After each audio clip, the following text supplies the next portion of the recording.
Hello, my friend. How are you? Good. How are you? Good. Good. Good. So, Good. welcome to the show. Thank you. I'd love to hear your backstory. How did you get here? And what is going on, bro? Talk to me. Yeah, man. As kind of like we talked about earlier, it's funny how we get to where we are today. And my pathway. I'm a street kid from Oakland, California. Grew up in the Bay Area. We had a whole different vibe going on, and it wasn't soil, growing up. But I had my first kid. I knew I needed to settle down. Always loved ganja. From day one, loved the herb. And as part of that settling down, I took a job as an electrician, ended up getting hurt, almost killed, and then I wanted to be redirected and learn apothecary stuff, herbalist, things like that. And the more I learned about plants, the more I learned like their biochemistry was going to be different based on where they were harvested, and especially based on how they were grown. So this really opened up a door for me to look at how plants were grown. And then my younger sister comes home with her boyfriend one day, and you do what all big brothers do. You bust their chops to find out who this guy is. And this guy's his name was Ras Kifas, Peter Noose. He was one of the first 4 guys who brought EM into the United States. It was Matthew Wood, it was Ras Kifas, and there was a couple other people. But he was brought up to me about, hey man, if you take care of the soil, you will not have to put no nutrients in it. And at that time, we were farming NPK, and he had me thinking about something different. And this was like a living biology that would supply the nutrients I needed to grow my plants. So I took an apprenticeship with him making the bokashi. This was, 20 plus years ago. And to even hear about mycorrhizae fungi in the cannabis industry, there was barely even, I think one article came out at that time. So EM, of course, people looked at you like an alien when you talked about lactic acid bacteria, phototrophic bacteria, and yeast. It wasn't settling in our community of cannabis just yet. And I wanted to keep working with him. So since things were slow in growing EM at first, he does what most of us do, to make money. He was a hustler, and he ended up getting caught with a 400-pound shipment going into New York City. And, just we're hustlers, but we're trying to make things work so we can do something different. And when he got caught and sent to jail, he had me take over all his accounts making the bokashi for him. And this was right before 9/11. So EM had a little bit different formula pre 9/11 than they do now, because once 9/11 hit, I think all the microbial products got classified. The anthrax made everything go into a certain category. I mean, his house even got raided for making bokashi. The neighbors didn't know what he was doing. They knew it was fermentation, and they called the feds on him for that. So there was a really strange time in the beginning where there was no resources to make money from selling the EM. And we felt like at that point, at least I did, we had to educate people. We had to educate people on how to use it. And it wasn't, it wasn't your normal constituents I was getting headway with. I was tapped into the Emerald Triangle with some of the brightest minds up there in the Emerald Triangle, all of the legacy growers. We were chanting about EM and biochar, but it still didn't quite get the toehold it needed for us to make the revenue and resources we needed to then continue to do the work in our businesses. So that's always been the main key for this thing. It's like, how do we make a living from it? Because people weren't catching on at that time. So I ended up selling my place, moved into Napa, California. Now I thought for sure these grape growers, they got money. These grape growers, they want to try to increase their terpenes. So as I got in over there trying to promote EM, I found out almost everybody is using some kind of vineyard management to run their vineyards. And all them dudes are so disconnected. They're doing the NPK. They're getting the nice bonuses from those companies for using their products. They weren't even looking at me. And here I am. Now, let me tell you, I barely got a GED in school. You're not going to find no college background on me. I'm a straight street thug who fell in love with soil microbes. And because I fell in love with them, they were able to reveal things, I think, to us quicker than those who were studying them for scholar or profit. So we were able to do things with EM that made gardens great, especially the cannabis industry. But it still was not enough to make a living, so you can abandon all the funny business, And I think that's what we wanted from day one, especially us. We have kids, we live the lifestyle for a while, and we find something as a gift like EM and bokashi, and that this thing's already been proven around the world to help the poor, disenfranchised communities. That's exactly where we come from. We are the poor, disenfranchised communities. We need to eat too. We're indigenous people. We have land. Nobody knows how to grow out there. You can see by me learning how to take things through fermentation, and it can grow right on top of that in 6 to 8 weeks. Man, you're talking about kids eating healthy food. To me, where I was poisoning the community, this was the complete opposite. So this then lights up a different part of me now. There's no turning back. So my heart's always been in the ganja fields. My heart's always been in the medical marijuana industry. I've been medical since 97.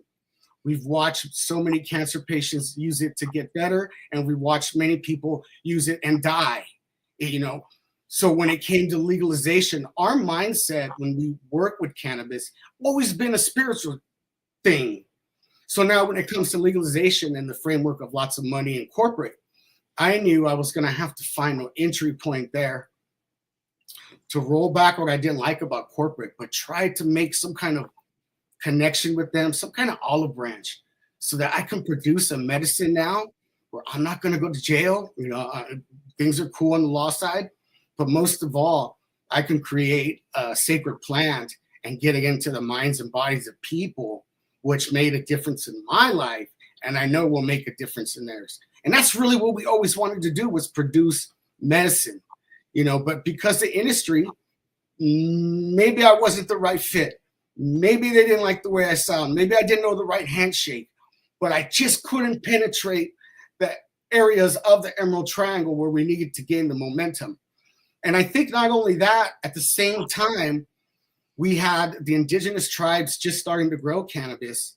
And I started to notice a lot of the legacy growers didn't like the indigenous people growing the herb. There was like this sense of competition going on. This was foreign to me, because to me, it's a unificator. It can bring us all together, but everybody's so wrapped up in their dollar bills, they didn't want to share, And I think that's why California shot themselves in the foot so bad, because we didn't want to share.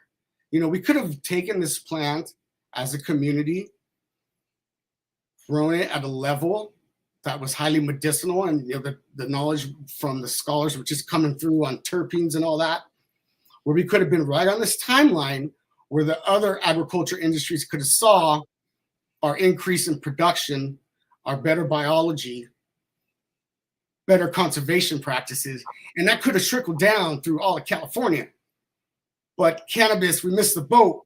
We were too busy counting the stacks of money we were making that we didn't see what was about to happen. So what I did, I jumped off, and my kids' school needed a garden teacher. And they had a great teacher from UC Berkeley helping them. And I knew all this stuff about fermentation. And I still was plugged up with the Mendo boys. So I jumped in on the school programs and started to teach the kids. All these kids in Napa County, where I was at, their parents all owned the vineyards. And I knew the power of teaching the kids, because they're going to go home and chant to their parents about, and it happened. They'll be running those sprayers down the vineyard rows, and the kids will end up crying. Daddy, turn it off. You're killing the microbes. You're killing the purple non-sulfur bacteria. Now, the parents never heard of this before. They'd come to me as a garden teacher and be like, hey, why is Timmy telling me something about bacteria in your garden class? Are they going to get sick? What's going on? So we had to introduce to them about beneficial bacteria. And the kids were the ones who echoed that for us.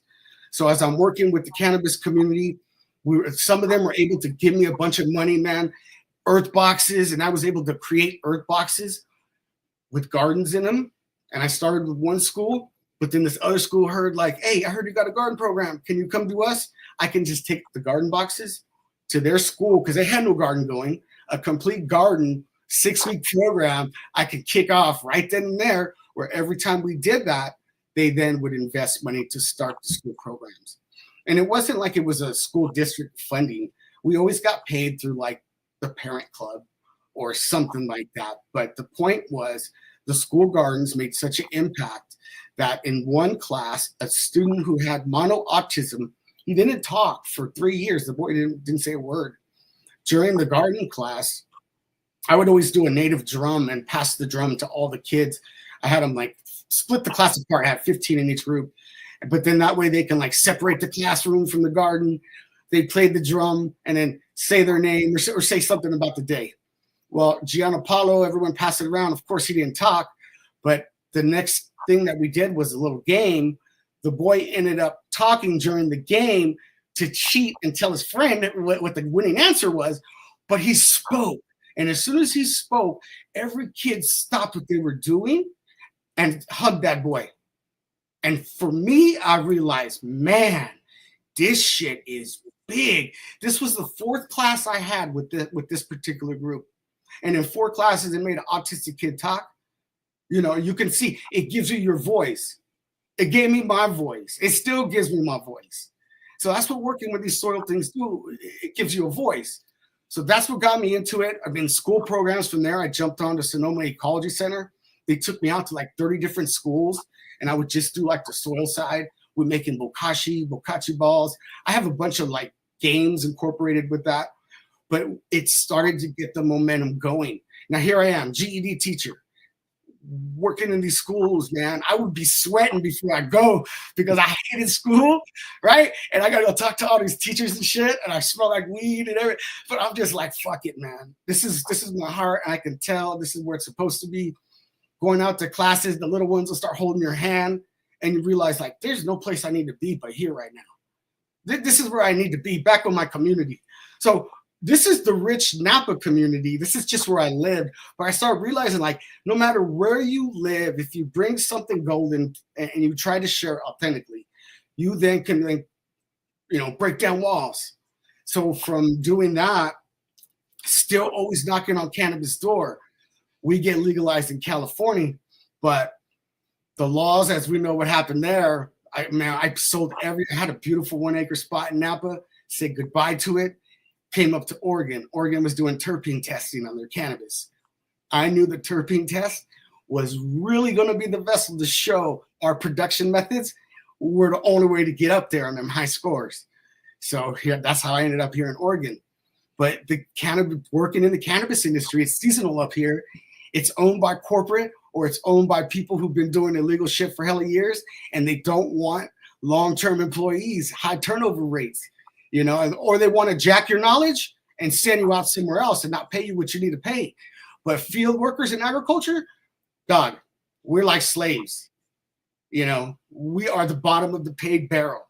We do not eat well working down in the trenches, but we know we're making headway somewhere else by installing these systems in these bullshit environments. When I first put biochar across a whole tier 2 fields in Oregon, I knew that was going to be something because everyone's done small shit. No one's done acreage and stuff. So being able to do that, and we were all doing live resin with the whole crop, I knew that was going to give me my terps that I needed. And we would double and triple and there was already an organic running operation. But when we brought in the char and the EM and the bokashi, we doubled and tripled their entire catalog. But that place was a fucking shit to work. Everybody there, if you work cannabis, you hated being there, but you loved your crew members. You loved your trim crew. You loved the people down on the ground floor in the trenches because, we're trying to make a better way of life. You're hoping that we'll be able to get the finances for our company to then capture and retain some of the talent that we have. But that doesn't fucking happen. They take your knowledge, they take your information, and they dump you. And you got to recover. Recovery point is the biggest thing in anything you do when you start to move it outside of your closets and your backyards. Because if you don't have a recovery point when dealing with corporate or with people that just want to thieve your indigenous knowledge, your tail going to be tucked and you're not going to be able to do the next thing. So from cannabis, you see, I went to kids, tried again knocking on cannabis's door, actually got sexually assaulted out in the field I was at. I don't know how I didn't kill that dude, but that's what cannabis is, man. Cannabis is dirty. So from that job there, I was like, fuck it, I ain't doing it no more. I rolled the dice and I applied for a conservation job, GED education. Everybody there had like degrees and shit. I jumped into City of Portland conservation work because I knew what they were doing in stormwater management. That's filtering all the dirty water that comes in. They're doing it with like compost and sand. So here I am with fucking biochar and bokashi in my artillery sack, right? So it's like, dude, I'll work here in this area. I know these are all older, white, conservative people. They ain't gonna listen to me at first, but if I find one, then it's on. And I did. And she got a grant that installed biochar into some stormwater facilities and fucking took off from there. Now you can't even think about conservation without thinking about fire. You know, Oregon, California, these lands were developed by indigenous people burning them all the time. That biology is directly associated with the burns, not just the charcoal, but people don't realize the smoke itself. You know, there's pyroaerobiology. There's more microbes in the smoke, boy, than you could think of. So, you know, when we burn in the native fields, we'd have that smoke always go towards our medicine plants because it keeps the pests away. It keeps, you know, it feeds them. So in conservation now, I still always knock in on cannabis door. Always. I want to give medicine to the people. But until then, we got to do conservation. I even went into agriculture for a while and did a agro-tourism farm. We had a 100-acre farm there. It was super cool. It's one of the island where we're at right here called Savi Island. A lot of you pick, which is cool because the city of Portland will come 10 miles away and you pick the crops. And when they're doing the you pick, their minds are now in a nature state. You know, they're picking the berries, they're picking the pumpkins. So at this you pick farm I figured, man, if I can get into this you pick farm, drop all this bokashi EM with the education, then I could really get them taking stuff home back to Portland and the cities where they need to be doing it at home. So the owner of that farm, we made, you know how you make the corn mazes? People can walk through the corn maze in the fall. Bro, we made one of a giant purple non-sulfur bacteria. It was a giant microbe, 5 acres, man. Crazy legs, eyeballs, and inside was about 16, 17 signs about how fungi, bacteria are good for you, your body. So, you know, these kinds of platforms, you can see where just keep reaching the public, because if we're going to make it out of this mess we're in, it's not going to be an agency. It's not going to be a corporation or a company. It's going to be individuals, you and I, people in our own yards, taking care of the water where we're at, the piece of land where we're at. And that's where things are going to really, really crank up by us redoing it ourselves. So yeah, that's kind of where I've been. And now I'm in native plants. You know, the conservation side get me right into the native plant side. Kind of the same thing. I look at the plants in their function with soil, their exodites, their endophytes. We have such specific plants to each area. They have to be direct contributors to the health of that region. So, you know, when we're looking at developing soil and we don't enlist these native plants, which do it, you know, so fast, then it blows my mind how we don't. So, I mean, in cannabis, when we were doing the greenhouses and some of the other places where all the water would collect down on the side, you can throw in your reeds, you know, all your juncus and your reeds and capture all that water. So there's a lot of things in native planting where I'm seeing how they mine the soil. Some of these plants just completely mine hard soil, and you can co-plant them together with your cannabis, and they're fine. They're not hurting them up, but they're mining soil. You know, they're bringing exodites down. They're creating biology. And like even in native culture, when we collect plants, it's not like we find one plant and say, I'm looking for snowberry. It's not like you go look just for the snowberry. You look for snowberry, but it always has 2 or 3 other companions with it. that you knew, boom, this was the medicine plant.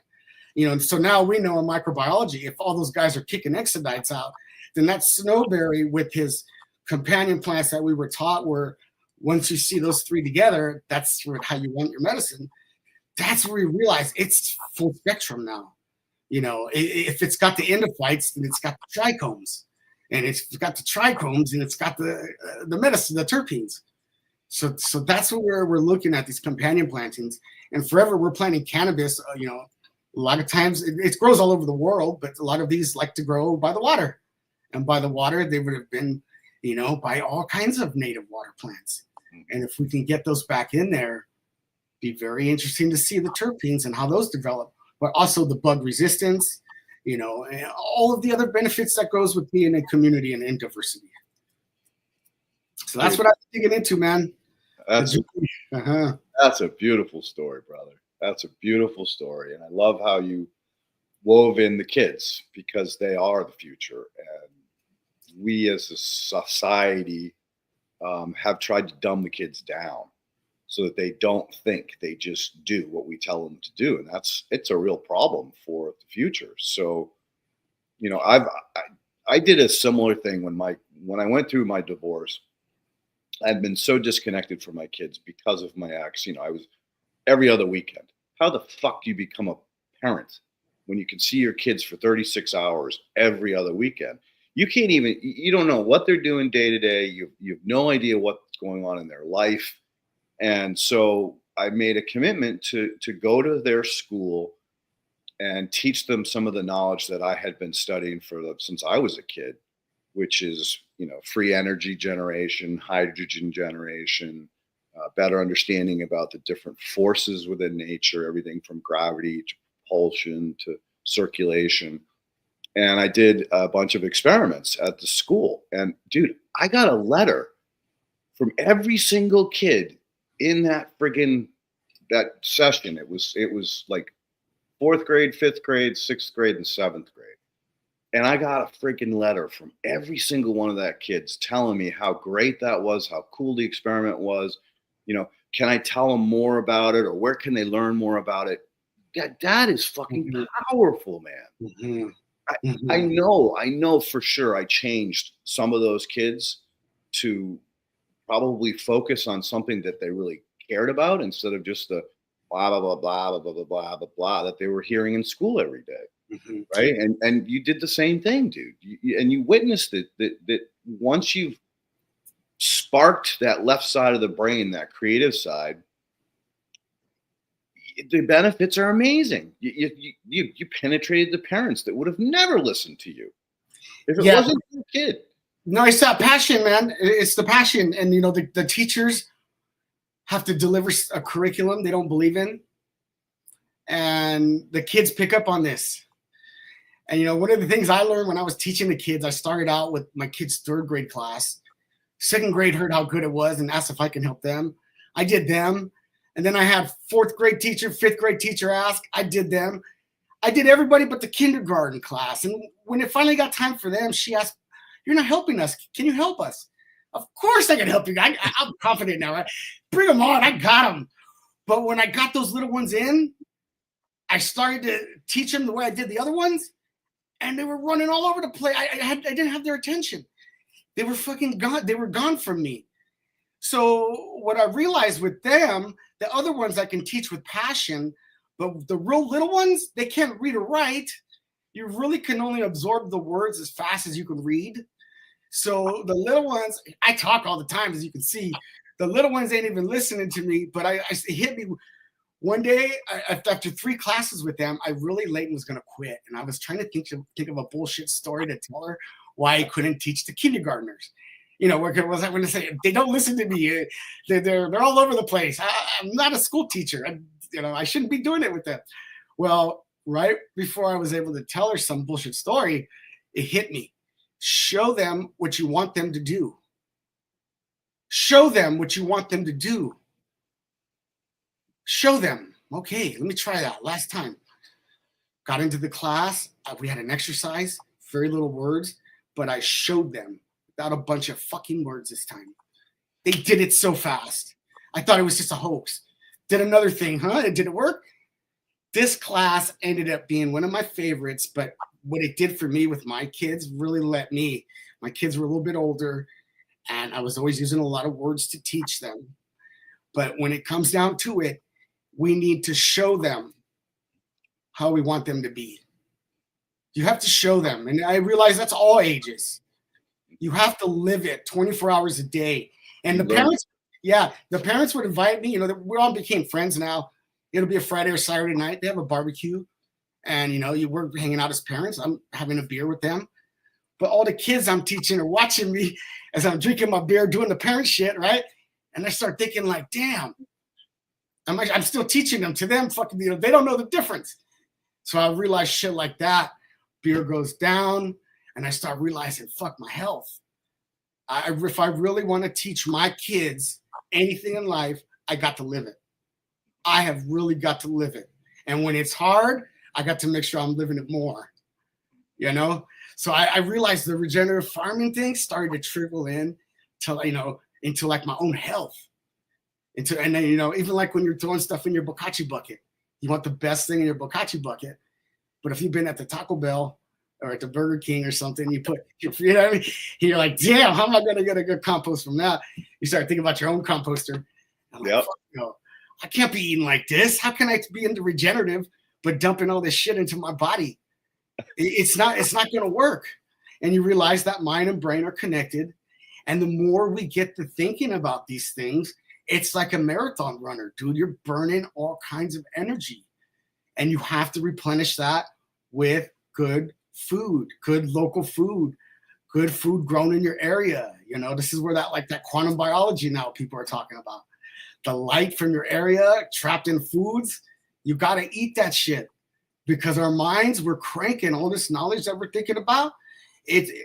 I played football from the time I was 9 through high school, wrestled everything. And the physical activity of that doesn't seem to wear me down as much as when I'm on this computer and brainstorming shit, or when I'm in the element, I'm drained. So that's where I feel like, man, the recovery points, it's a good place. It's a good place to think in nature. It's good food, right? It's good people that you have your heart close to. When you have these close to you, you can rebel against the industry that's not accepting you. You can move on to other industries that need your skill set. And you can keep an open mind for the next thing coming down because we have only scratched the surface. And this thing needs to enlist people that don't feel like they know it all and want to give it back in that kind of way where we're enlisting more people to learn it so we can do it together in community, not to hijack it for my courses or for my books or for my whatever you have going on. This is a community project. We got to get out there. That's about karma, bro. You get what you give. And that's directly what you're talking about. And the best way, let me ask you a question. In your life, what is the thing that's given you the greatest joy? Definitely my culture. Knowing we're Taino people. I'm from the Taino people. We're in the Caribbean. So you know us from Bob Marley and Spoken Herb, but the first contact people were indigenous people called the Taino. And we've survived first colonial contact for a long time. And not only that, my children are now mixed races of both first contact people and indigenous people. So right now, the way that I felt like my people embrace the lost travelers of the sea, hoping that they'd come and merge and bring their sciences with our sciences, I feel like that can still happen. Just think if we had a world where it didn't take place the way it did, but the European continent came with their Greco-Roman knowledge, merged it with the Mayan, Aztec, and mathematicians and astrology. What kind of world would we have had if it was done in collaboration? A beautiful one. Yeah, so I feel like we can do that now. We're descendants from all those ancestors. Mm-hmm. We have a choice now how to act. We weren't alive then to make those decisions, but we're alive now, and we know all that knowledge from both of those, from all the world's great minds. It's here for us. Well, How do we build that vessel to get into the future? I think that the construction has already begun. I think it's begun within the last 3-4 years, to be honest with you, because I'm going to say it anyway. I probably shouldn't, but the elites, they overstepped their bounds, man. When they pulled that fucking bullshit with the COVID and the vaccines and all that shit, a lot of people woke the fuck up and said, while they're sitting there for a year, going, what am I really doing? Why am I working so much? What am I fucking eating? Why am I stuck in this fucking treadmill?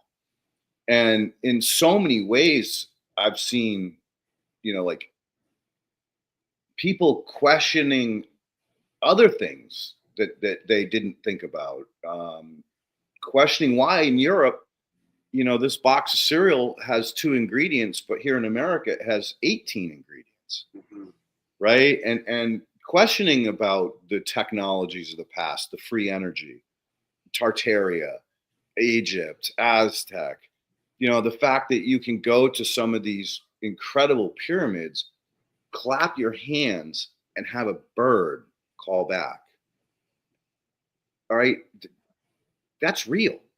And this was technology and understanding and wisdom that was withheld from us when the church really was the thing that started it all, with the kings, and decided that they were going to manage money and manage humanity and manage us in a way that was keep us stupid in the dark and not let us get the knowledge that would provide us the ability to question their authority and what was going on. That's changed, dude. That's fucking changed. And podcasts like this, they didn't think we're going to have any effect, right? They didn't think that people would listen to YouTube channels and Joe Rogan and some of these other people who have really kind of pioneered the ability for knowledge to begin to come out again, and let people understand that it's not woo woo. Spirituality is not woo woo. Reiki is not woo woo. Food is not woo woo. Medicine, plant medicine, is not bullshit. Pharmaceuticals are bullshit. And so I think that, times are ripe. And I, like you, dude, I struggled hard when I first got into soil biology. This was due to a divorce, due to the fact that I had my entire life, everything I believed, everything I'd worked so hard for, completely ripped out from underneath my feet. And I was tumbling down the side of a mountain in a really dark fucking place. And when I crashed on the floor of this canyon and I looked up and was like, all right, I understand the need for money, but I don't understand the need for accumulation of money or possession. What really makes you happy? Like all the toys, all the properties, all the vacations. Did I really enjoy them? No, I was always working. Even when I was on vacation with my family, I had my cell phone. I had clients calling. Sure, I got some time off, which was great. I was not in my shop or at my home. So it was beneficial to me. But at the end of the day, it was like, what am I really getting out of this? How is this benefiting my soul? How is this making me feel good as a human being? And it isn't. And, a lot of that stemmed from 9/11. I was installing a granite countertop, and the client that I was installing, I heard her just screaming, shrieking in the other room. And I didn't know if she cut her fucking leg off or what. So I run in there and I'm like, Stephanie, what's the matter?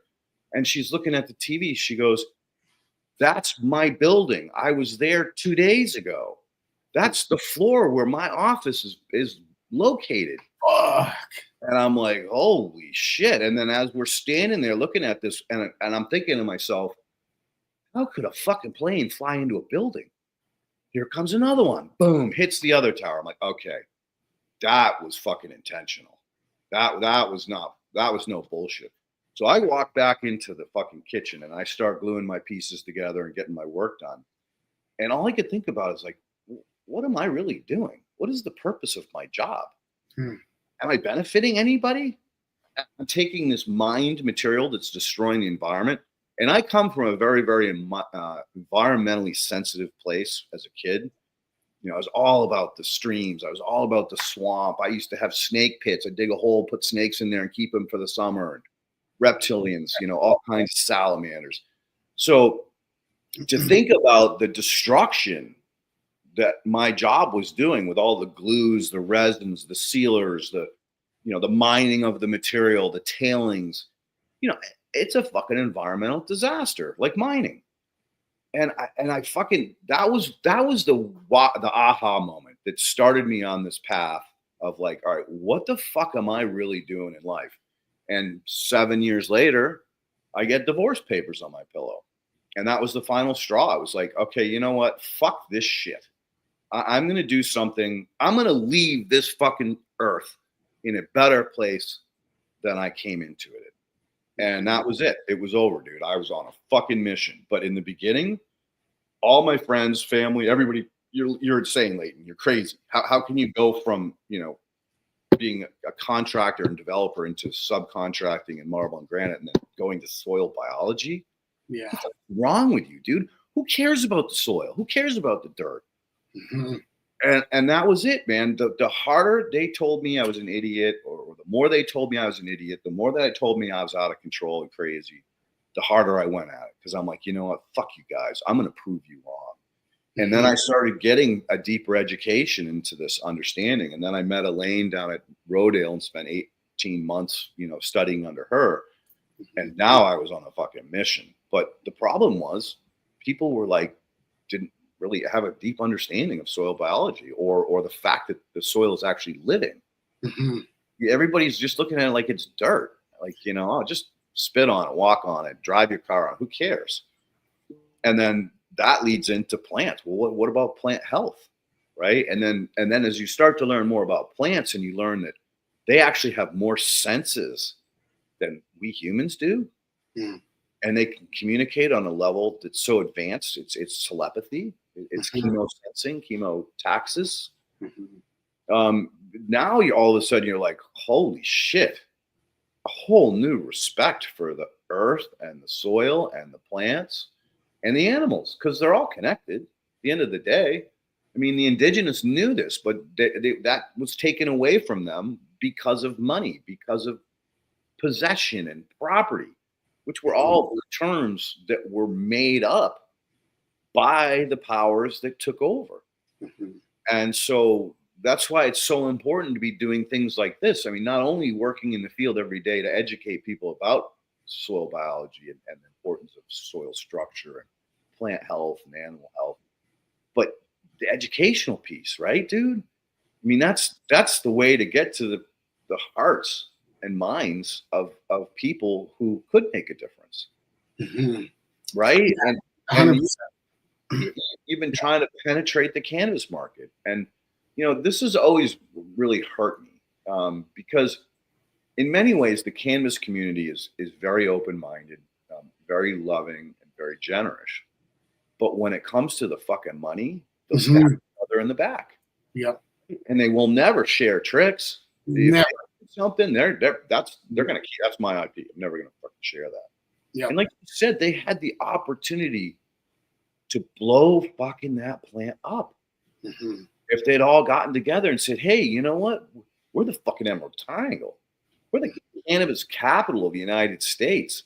I mean, I grew up on the East Coast. When we got our friggin' Christmas rations that came out of the Emerald Triangle, mm-hmm. we were the friggin' free. We were happy. It was like, oh my God, the best stuff in the world. And then it was back to the fucking brick and sticks. Right. So it gives you a fucking headache because all the paraquat they sprayed on the shit. So no, they had it good. They had it good. Yeah. Yeah. What I see though, going forward up there, because we always make trips up there still. Abandoned greenhouses left and right. And since we have all this infrastructure going on, we're really trying to encourage people to make those jumps now, especially like down in Round Valley. You know, it's a Native American tribe down in there. Everybody grew there. Like there's not a house there where there's not a greenhouse attached to it.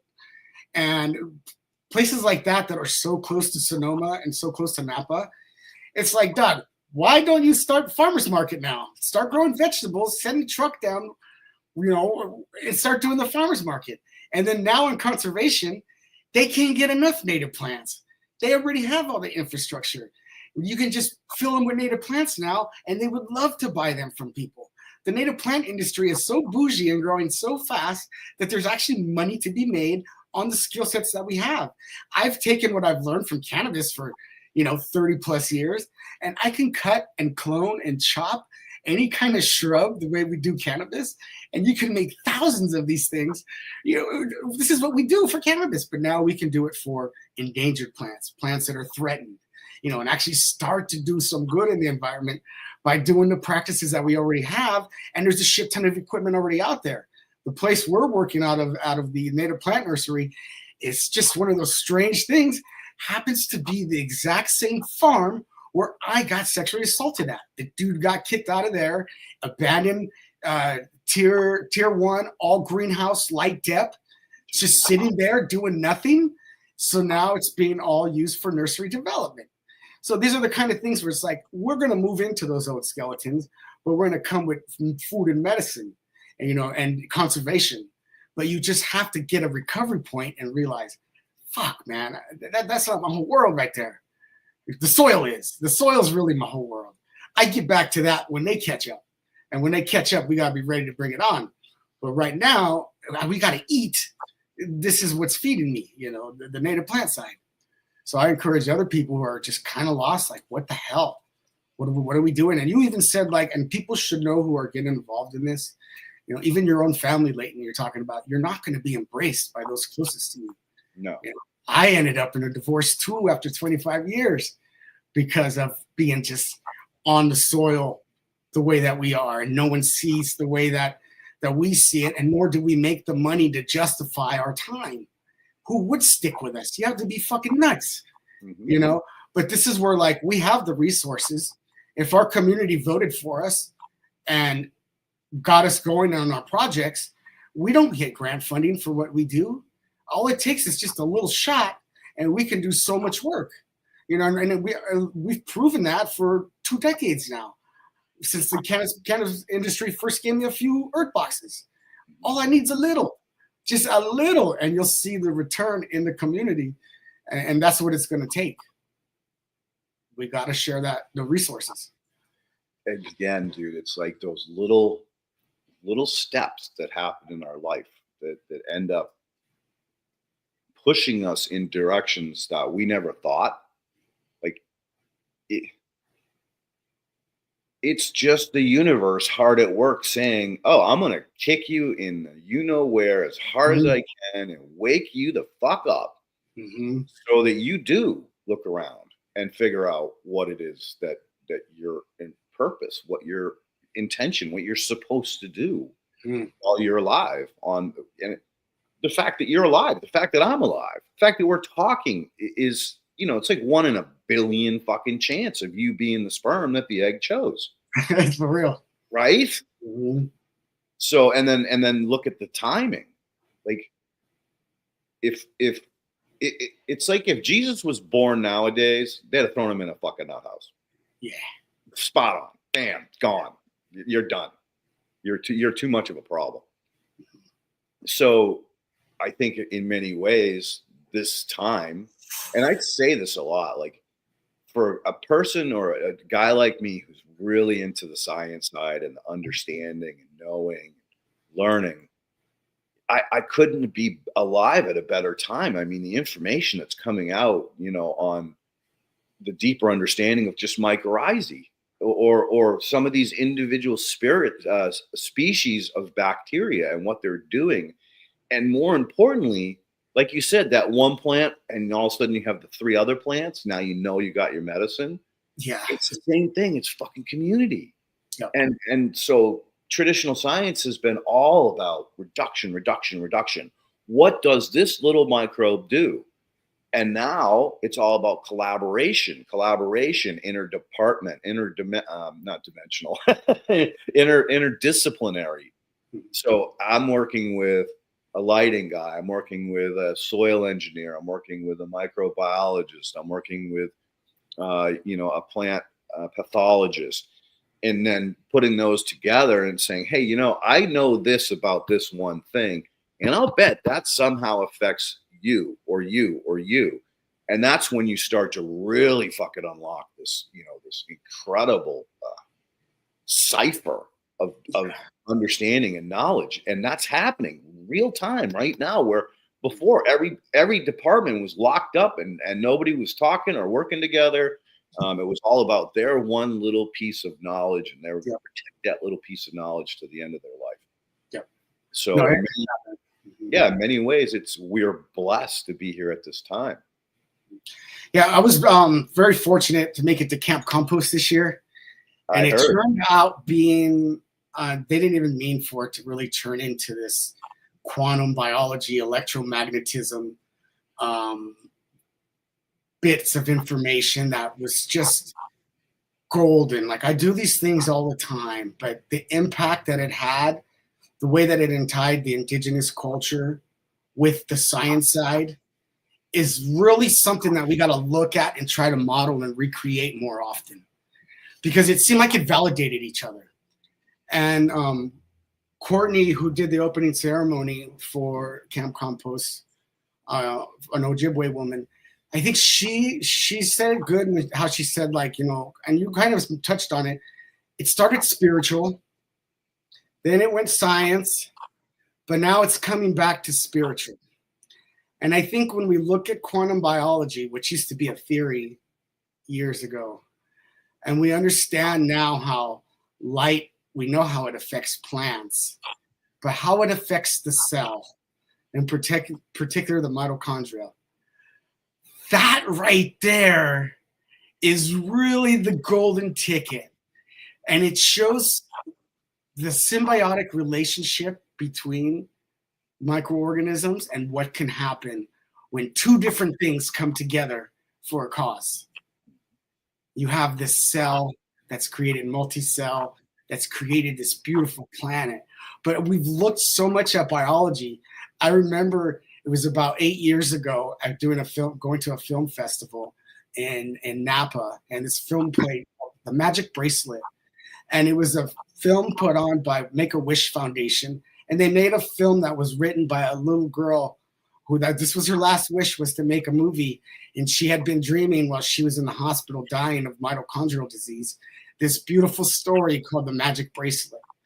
And when I saw The Magic Bracelet film, it's a cute little film, and listened to the Q&A after, it was, it's a film festival, it was live. There was no doubt in my mind that I think purple non-sulfur bacteria or something like it must be what's embedded inside and be working similar to mitochondrial. Now, when I looked down at my chair, every chair in the theater had a name of a famous actor. My chair said George Lucas. Oh, wow. A lot of people don't know George Lucas was the first one in the United States that we know about who used EM. Over at Lucas Ranch over in California, he grows all his food for his staff. And they have been using EM and bokashi for probably 5 years when I had finally got to it. So he was like super into it. And the way he talks about metachlorine, I mean, I'm not a Star Wars fan, but when I hear about what he the way he creates his films, the way he embraced this thing, there's just something of verification for me to let me know purple non-sulfur bacteria is a big player, a major player, super big time. So now when I get into and learning more about quantum biology, thanks to Camp Compost, these are the things where us indigenous people, we've always felt, and we call it that all things are connected. But now the science is verifying all things are connected. So you can see where it's really, really making the circle to where we're not going to be able to tear away unless you stop at a certain level with this biology thing. If you keep coming full circle around on the train, you're going to see it's about spirituality. Dude, right? You know what I mean? And the less you embrace your own spirit or the spirits of living things around you, then you can't really ride that biology train to where you want to go. And you're going to get off at a stop and try marketing or doing some type of product, books, or whatever you do, but you're not really taking that train around until you get back to spirituality. And the spirituality drives you forward more. Mm-hmm. So it's like, no, in our tribe, Leighton, the Taino tribe, the medicine man wasn't the guy who did the hocus pocus on you. The medicine man had the hardest job of all. He had to get the doctors, the one who applied the medicine, long enough to hang out with the scientists, and most of all, the artists, the ones who were drawing and creating these things that were verifying what these other two departments have been working on. The artists will always grab it first from the ethers, from the quantum fields. That then inspires the doctor and inspires the scientist. So in our tribe, the art, keeping the artists next to the doctors and the scientists, we don't do that in this culture. You know, the artist is always some guy off to the side. We keep him to the side until we need him, and then look at his art. But if we can let him dream and draw the things that they're already on the cusp about of coming out, it's gonna authenticate what we're seeing. And that's what's fucking cool about Portland. Portland is super big on art everywhere. They like the shop owners will have people throw art up on the side of their buildings like graffiti. Some of these times people don't even know what that is. But if you're, unless I'm going crazy, if you're in biology, you can start to see, oh my God, that's looks endophytic. That was the kid drew the pattern of endophytic microbes in tissue before it seemed like it even made mainstream out in a microscope world. You know, so this is where you can look at the artist to verify what the scientists and doctor are doing. And if you're leaving, at least in my opinion, any part of that out of the equation, then you're missing your full potential and extracting the knowledge or getting the knowledge to bring back to humanity.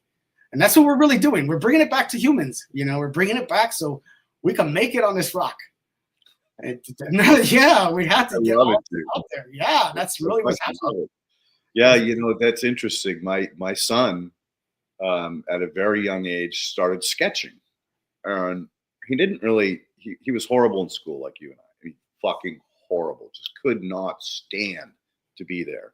So he would sketch in his book. You know, when he was sick of listening to the bullshit, he'd just start sketching. And then one day I found his book and I opened it up. I'm like, damn, dude, these are pretty good. You ever thought of taking a drawing class, right? And he's like, no, why would I do that? I go, well, McKay, you obviously have something in you that's encouraging you to make these drawings. You know, you're pulling this out of space. So something's affecting you. So why don't you go get someone to help teach you how to be better or better listen to the sounds and noises that are in your head to create deeper and greater, you know, art. And so that led him to a couple of drawing classes. Then he started looking into street art, you know, graffiti. His biggest fan was Banksy, and I'd never even heard of Banksy. And I started looking into Banksy, and I'm like, oh my God, this guy's amazing. Like, and you're right. That's the missing piece, the link that was taken away from us. I mean, when I grew up, we had shop class, we had metalworking, we had automotive, we had home economics. Yeah. We had art room, art class where you did everything. Photoshop. Every Photoshop, right? I mean, you had all of these skills, the ability to learn art or learn how to let art flow through you. It's gone. All of that's gone. And that's part of that control that they don't want people free thinking. They don't want creative minds. They want robots. They want fucking zombies. And so, you know, what I noticed in his work was a direct, obvious progression toward these shapes that are so relatable, whether they're sacred geometry or they look like flagella on a bacteria, or, you know, like the shapes, the bubbles are always like so, like when I'm looking under the microscope, I'm seeing that shit, right? So it's an interesting connection that I had never thought about that you made between, you know, street arts and especially in graffiti, because if you look at the bubble letters, you look at the shading, you look at the colors they're using, it might as well be like, you know, somebody who's on a freaking, you know, alternate psychedelic Mhm. experience that's Totally. seeing Totally. something, right? Something outside of what they could see naturally. Mhm. And that's why I feel like some of my favorite art right now is looking at art from autistic kids, or autistic children, because their minds are still kind of clear and not contaminated with adult shit. Yep. But they will come through with some stuff, Leighton, where you're just like, man, this child, he may not be able to communicate the way you and I are, but he can hear something else. He's hearing something else, and it's pretty cool. Everyone has a gift, is what I'm learning. It's different, but there's not one person who's really not here at this moment in time who's not perfectly tuned for a certain part of their gift. We all don't have the same gift, but their gift is exactly what we need for this next thing. We just don't know how to apply it yet. And that's why there's some cool things that we try to do. Like there's one thing called Human Library, as we do a lot of groups with young adults, disenfranchised kids, and even the adults it works great for. But if you take, say you have 20 people in a room, Leighton, you split them all in half, okay?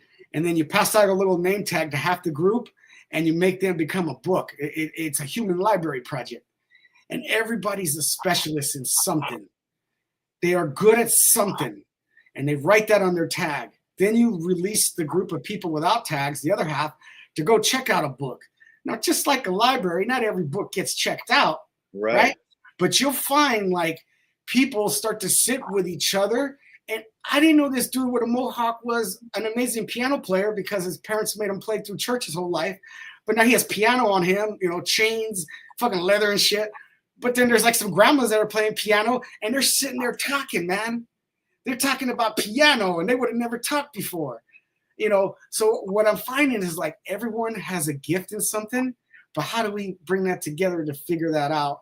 And when I learn from an expert in a field, like, this is what your show's the master on, you can cut the time down so quick and eliminate so many mistakes and save so much time of reading through bullshit sometimes. But sitting with the expert, listening to the expert is really the gift of the human library. And you'll find out people who maybe you didn't really have a gift for anything you thought for a while. And then now somebody's really interested in what, you'll light up like a light bulb. Oh, yeah. Because you just shared that with them and you love that subject. And that's what's missing in education, where our kids aren't listening to teachers because we've lost the passion of the subject. But when you have the passion of the subject there, it delivers. Now the schools are opening up now, and they're giving people without degrees 45 minutes at a time. We can plug in now to schools. There are different schools that are doing this, but they'll bring in people and parents from the community who are doing certain work and expose them to different fields. And if that person's talking about something that they love, you couldn't have, that student could follow in your footsteps. But the teacher can't deliver it that way because it's not their passion. So you can see where we have to learn from those passionate by it. And those passionate by something have to be willing to share it back.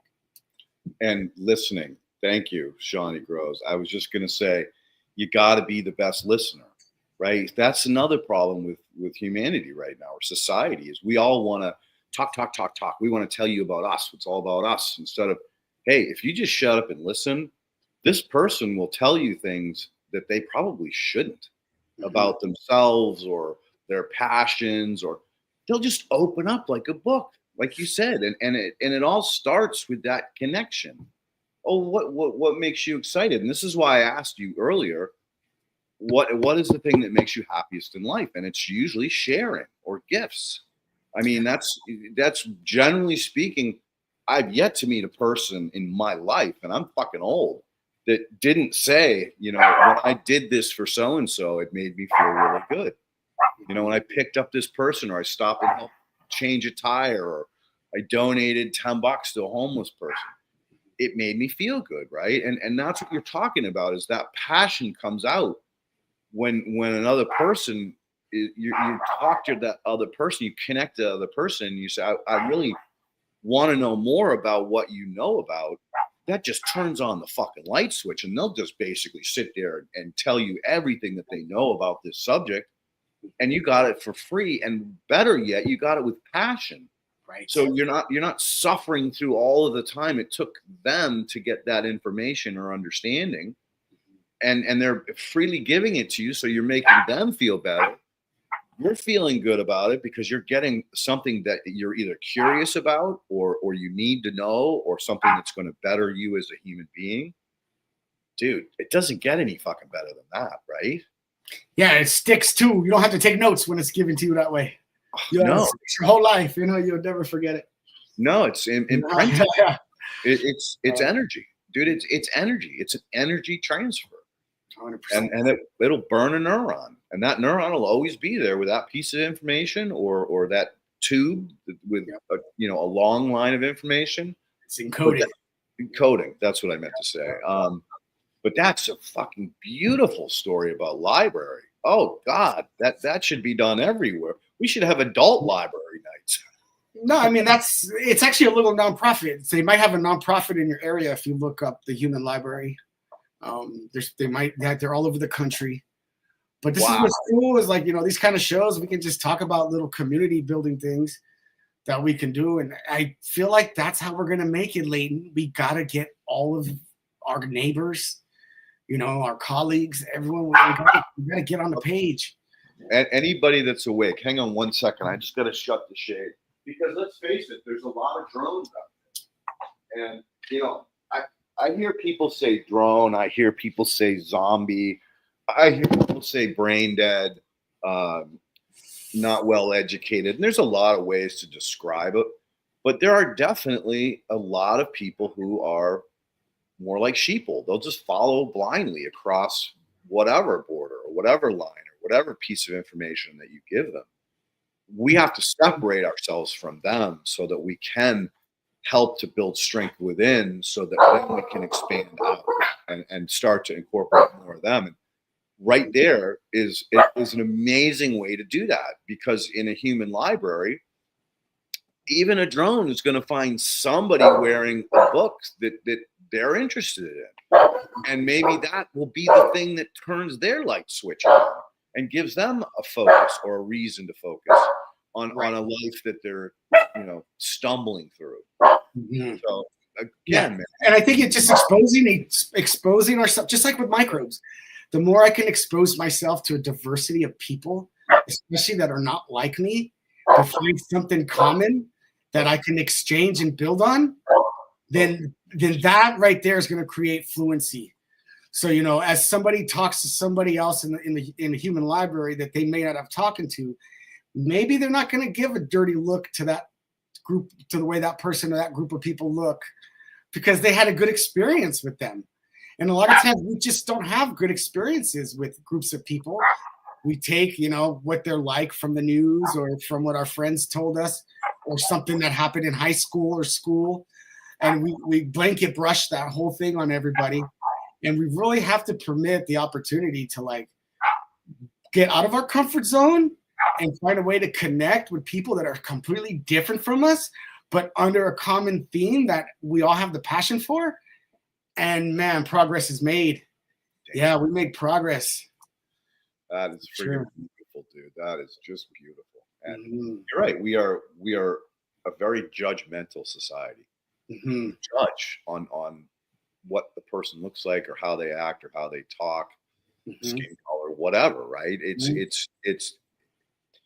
and again, I don't want to get too far into the weeds with it, but it's been something that has been part of our programming, and that is they want to divide us. They don't want talking. They don't want finding common ground, because let's face it, we are one hell of a big ant colony, and there's only a couple grasshoppers kicking around.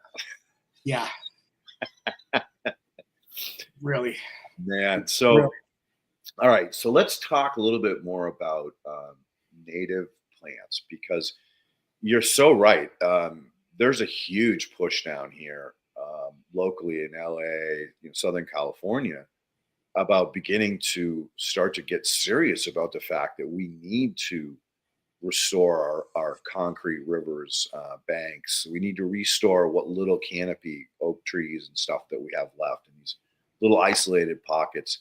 That whole bridge project I'm working on, it's all indigenous plants. And so through one of the employees of the nursery there, I became very good friends with, and she's like on this mission. She's part of a local tribe, Shumash, and I forget the one. I think it's the one you're talking about up north. She's 50-50, and she just most recently, well, I encouraged her. I said, you know what, Julia, you're a beautiful little spirit. I can see, I'm an empath. I can see the energy in you. You really should go for this. You should go to your elders and say, hey, look, I'm a young person. I've got some children. I want to make my children's lives better than my life. And I want to be a part of the council and making decisions moving forward. As California gives us all this land back that's been fucked up, excuse my language. We want to be able to repair it and bring it back to its indigenous or its original beauty. And she's like, I know this guy, Leighton. He's a soil biologist. He's an engineer. He understands how to do this and how to set the plants up in a way that we don't even have to water them. Like once you get them established, they'll do fine. We don't have to worry about maintaining. We don't have to worry about weeding. And so she's gotten, dude, she got elected. She's on the council now. Nice. And already she called me the other day. She goes, Leighton, I'm getting moved up this ladder too fast, and I'm getting a little bit scared. I'm like, why are you scared, Julia? She's like, well, I don't know enough about this stuff. And I'm like, Julia, that's why I'm here, right? That's why we met. So you could move up the ladder and stand on my back as necessary, because I can handle that side for you. All you need to do is go to each and every one of these meetings and be the best listener. And take notes, understand where they're coming from, what they need, and then go back to them and say, hey, I understand you were looking at this or this was an issue or a problem. Well, here's the solution to it. And this is how we can approach it. And she's like, oh, I didn't think about that. I thought I'd have to do the talking. I'm like, no, that's the beauty of where you are right now. You can just listen, and the best listener will always get the best education. Like I was saying to you earlier, people will tell you stuff that they probably shouldn't because you're not talking. It works fantastically. And so, yeah, and she's telling me that like she's got a partner and they're really serious about setting up one of these nonprofits and they've got a chunk of land, turning it into another nursery. So this is ironic timing that you are on the show, and I had a conversation with her literally last week about this.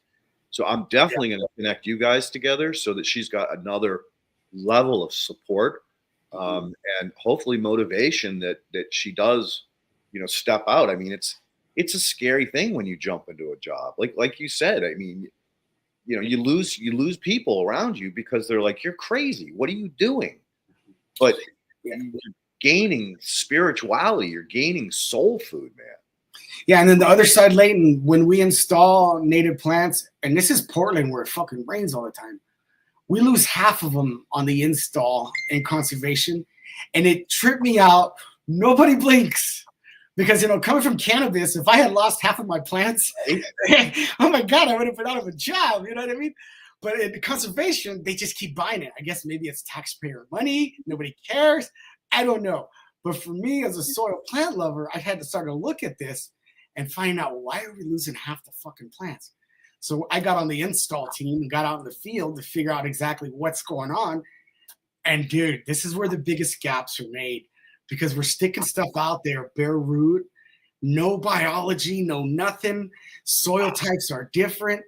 So that's why, like now when I'm in the nursery setting for native plants, and I'm incorporating the biochar, the EM from the beginning on a bare root where I need endophytic, microbes from the bare root to take colony. That EM is going to get them going right off the bat. The biochar is going to give them their home. Then I'm hitting them with the wood vinegars, just like they would have had through the natural fires. The maintenance on these things now, it's amazing.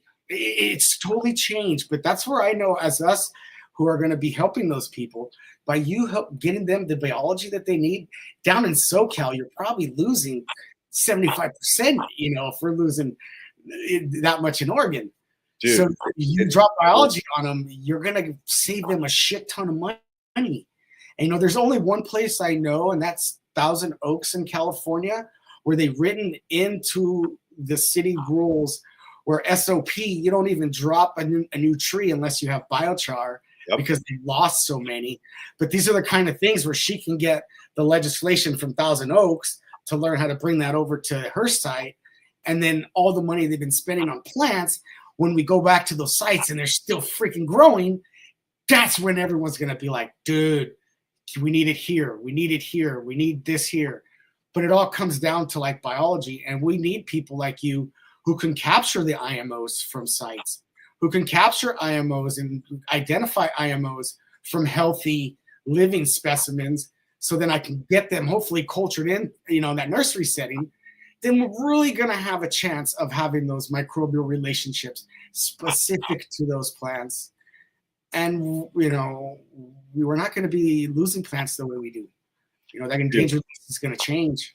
They lose so many plants, and they're all their nurseries, 100% NPK. Yeah, everybody is. Dude, it's horrifying. Like when I was working on the bridge project, I'm like, so, you know, you guys understand that this site is 100% synthetic free. We're using worm castings, my biocomplete compost, fish brew, which is an aquatic microorganism. And we're using muncher juice, which is a food waste based fertilizer that works extremely well with biology because it has biology in it. And I go, we are the only site here that's 100% synthetic free. Why are you not bringing other nursery workers and other nursery outfits through here to show them? This is the biggest, highest profile project right now in California and probably the surrounding areas. I mean, this wildlife bridge is no fucking joke. Right. And nobody's talking about it. And so I have my theories why. You know, again, it gets into big ag, big chem, all the money being donated, all the big money players, that they don't want this because basically the more dead plants they get, the more money they can raise, the more volunteers they can get out and go to replant the ones that they've lost. So it's a matter of, again, control. But Julia's like, no, I ain't ever going back to synthetic ever again. And you taught me this. And unfortunately, like their budget's dried up for right now. The whole job is a shit show. It's delayed by about a year plus. The plants that they grew originally for the installation this fall, they had to get them out of there because they outgrew their pots. So they had to start all over again. And you know, it's the same old, but I think the good news is the awareness, like that she can go out to these other places and these other jobs in her tribe and other landowners and barons and say, hey, look, I can do it so that you have 1% to 2% plant loss. And when you start throwing numbers like that around, when they're losing, like you said, 60-70% of them, it's big. It's huge. I had typically, wherever I work, I'm less than 1% plant loss on new installations. And it's because of the biology. It's because I'm shotgunning it. I'm giving it the aquatic microbes. I'm giving it the worm composting. I'm giving it the regular biocomplete compost. So it's getting everything that it fucking needs for it to morph. Because remember, dude, horizontal gene transfer, biogeneticists, the stuff I was talking with James White about. This is happening so fucking fast that as long as you have a really, really diverse community, these guys are going to get together just like the library, man. And they're going to exchange material, data, or DNA to allow them to function better in this new environment, or for them to evolve to another level to where they can function differently in a new community.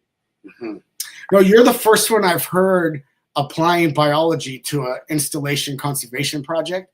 It seems like there's not a lot of people doing it, and if there are, you know, it's not being talked about. And just like I told you a project, you told me a project, just like that. That's the kind of exchanges that we need to keep going, so we have other projects to relate our projects to. And, like here where I'm at, I finally got to the point this year where I'm like, I'm joining the associate director board for West Multnomah Soil and Water Conservation, because we're always on the sideline for this thing, right? The people who are currently running them have been there forever. They don't get out of position unless they die, pretty much. And they don't have the knowledge that we know about biology in those conservation districts yet. So we're going to have to come out of our comfort zone, and I'm doing that myself. So being able to have projects like you guys are doing there, I'm going to be talking with you more about that we then can transfer that over to the bigger grand scheme of things, to what we're doing here, to what you're doing there, and then we can really get the momentum going. But if I can't tell, people don't know about Thousand Oaks and what they did there, or what you're doing over there with 1% plant loss, or what's happening in the stormwaters here, man, it's going to be slow go. So, dude, I cracked one of the biggest nuts ever. So there's this company called Agriman. They're the largest compost and food waste producer or handler here in California. They're so big and well respected across the country because of their ability to scale up at light speed over the last 5 years. I more or less bum rushed them with a new technology called ESS. It's the food waste product that I was talking about that we're using as a fertilizer, and bum rushed the ability to get that piece of equipment in there for testing. And it was a little bumpy getting it in there, but I got it in there. And I knew once I got it in there, I could document and demonstrate that I can take their crappy commercial compost and inoculate it and make it amazing on scale. So we just got our test results back. I had 3 independent biological labs. 2 of them did it twice.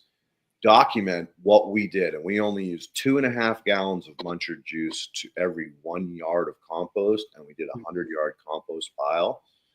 And we are 50% of the way to being close to biocomplete, if not more. Like our nematodes were way above biocomplete. Our protozoa were a little bit lower. But again, it was only 2.5 gallons per freaking yard. So right now we're gearing up. On Friday, I'll be spraying another couple of windrows, one with 5 gallons a yard. If I hit it with 5 gallons a yard, and my hypothesis, my numbers are going to double.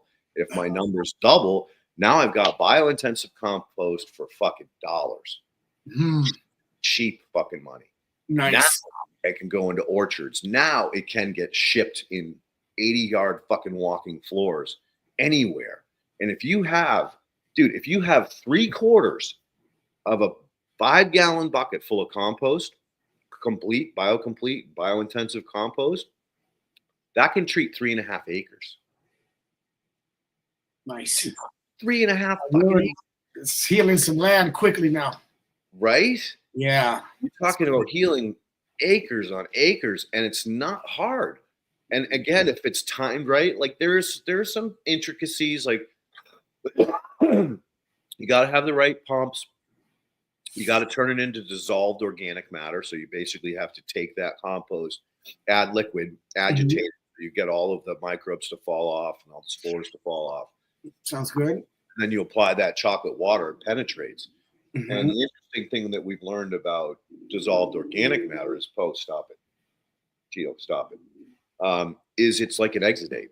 It acts exactly like an exudate. So that's why it works so well. It penetrates right down into the rhizosphere, sticks to the side of those roots, and instantly fertilizes the entire system, inoculates and fertilizes.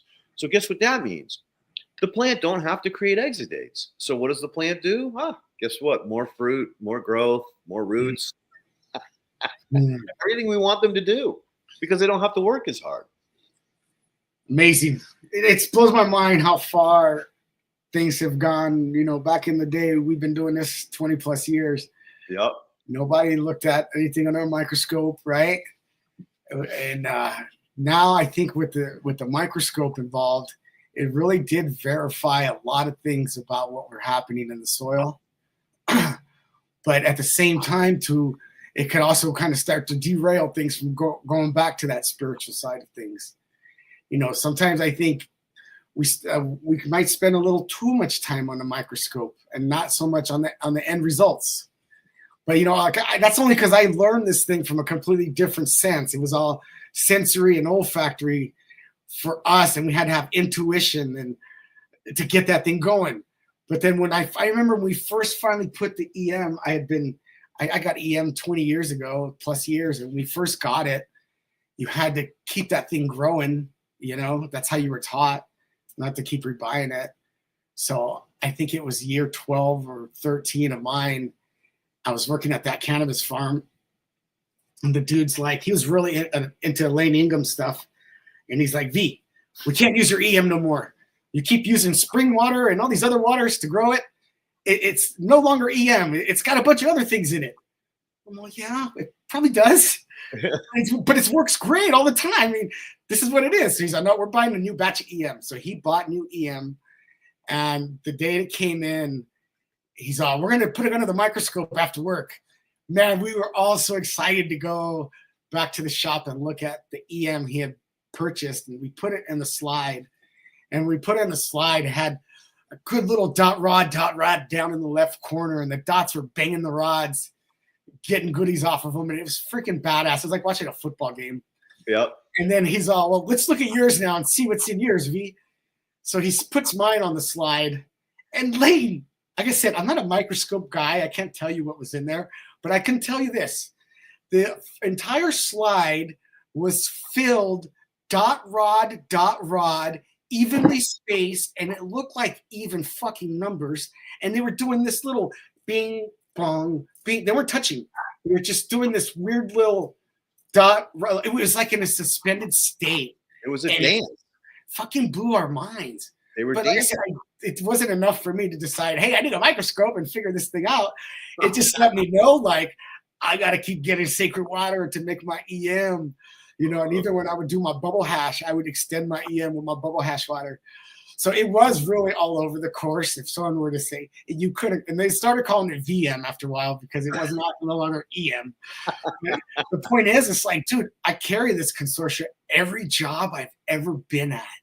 And this batch I've had for over 20 years does the job. What's in it? I don't know. But can you double and triple your terps? Yes. So then would it help if someone looked and picked it apart? It could. But could you replicate that thing and keep it going? Probably. I don't know. No, because probably. It's made from just going to sacred places, getting sacred water. Everything that we do when we extend it, it's like you're talking to nobility, right? Like I remember when we had the fires come through my house in Oregon, we were so quick to get out of there. It didn't burn the house, thank God. But Leighton, the only thing I could think to grab were my 5-gallon jugs of EM that I had been brewing and a few photo albums. And when they hit me then, like, dude, you are gone. But to me, it's like, you can take it all, world. I'll get it again. But you can't take my little batch from me. I need this batch. This is like how that's beautiful, dude. That's fucking beautiful. So that's instincts. That's instincts. No, that's like recently. I remember we're doing this thing with mushroom blocks, and we're broke ass farmers. We can't even buy dirt, But I got a greenhouse this year. Spent all the money on getting the greenhouse going, but there's no money for dirt. The mushroom farmer's throwing his blocks out, and my friend had some compost that was made from the blocks, so we just put a thin layer of the compost on top of bare soil. And we grew pretty much all our summer crops with biochar and mushroom compost. Yep. And then we keep taking these blocks of mushrooms and we're composting them down. I'm getting all these fruiting bodies of blue oysters, shiitakes, nice. Pepinos. But we know the value when we eat these amazing fleshy bodies for what they do to us. And I've known it for years, but I've never been, I guess, as broke as I am now, where I need these as my food. And my God, it's just been such a blessing. And I haven't never felt better, but it's just like when my friend, Matt Powers says, but there's no nematodes in your soil. And it's like, well, I'm not eating nematodes. I'm eating tomatoes and corn, and they look the best they've ever have. And I got mushrooms. So, there's a part to where that, my friend Matt, he's totally into microscope, but I start thinking like, why do I need nematodes? I mean, and it just says that they'll only eat nematodes if there's no food. There's plenty of food in these compost beds, but it like puts a hiccup in people thinking like, not to get mushroom blocks. And I'm telling you, you can grow the most easiest food from that soil that I've ever grown in 20 years.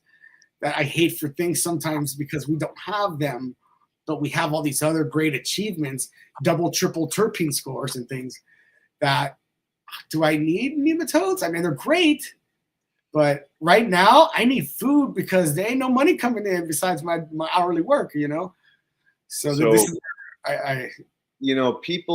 people can often not respect the level the microscope can provide. In other words, way back in the beginning when I first started learning how to use a microscope, I quickly learned that if you're in a good mood, you're going to see good things. And if you're in a bad mood, you're going to see bad things. Interesting. All right. And I'm serious. And it can be as little as just you didn't get a good night's sleep. Or your energy is a little off, right? You're just the stars and the moon didn't line up. Whatever, dude. New moon, full moon, whatever. It doesn't matter. The human factor affects what is found. Like I have had long conversations. I have a girl named Andy Marsh who from Rhizos.science that I use as a test on myself. In other words, I send stuff to her that I've qualified, but I want to quantify. Okay. And so I started years ago doing 2 slides because if you think about it, I'm taking 1 milligram of whatever I'm looking at, soil or compost. I'm adding 10 milligrams of water. I'm shaking it up. I'm taking 1 drop out of that entire vial. There's 1,000 drops in that vial. And then I'm using that 1 drop to justify everything that's going on in that field, which is acres, or compost pile, which could be hundreds of yards. How accurate is that 1 drop? Man, it's like looking in the rearview mirror, telling me what's going on out there. Yeah, trying to drive forward, looking out the rearview mirror, right? Yeah, you can only see a little bit. So what I do is I always do 2 drops to verify, because I've often had this happen, dude, where I do 1 drop, I got no nematodes, maybe 1 fucking flagellate, 1 amoeba, and I'm like, oh, damn, this isn't really that good. And then I go to the other slide. Now I got 6 nematodes, fucking amoebas everywhere, flagellates everywhere. And it's like, well, how the fuck can these slides be so radically different? And she and I have gone down the rabbit hole on, all right, maybe you should mix less. Maybe you should let this stuff settle out. I go, but that's cheating. Because now I'm manipulating the sample to try to harvest the things that I want to see. And that's not good either. And she was the first person when I told her, I said, Andy, whenever I do microscope work, which is a lot, the first thing I do is when I sit down the microscope, I clear my mind and I say this prayer, for lack of better words. I say, let me see what I'm supposed to see, not what I want to see or not what I don't want to see. And I repeat it 3 times so that it's like, embedded into my head. And even then, even with clearing my energy, clearing my thoughts, I can get radically different slides. So when Matt Powers comes back to you and says, oh, you don't have nematodes, dude, you may have fuck tons of nematodes. He just didn't see one yet, or he was in a bad mood, or got in a fight with his wife, or didn't get laid last week. There can be a million reasons why.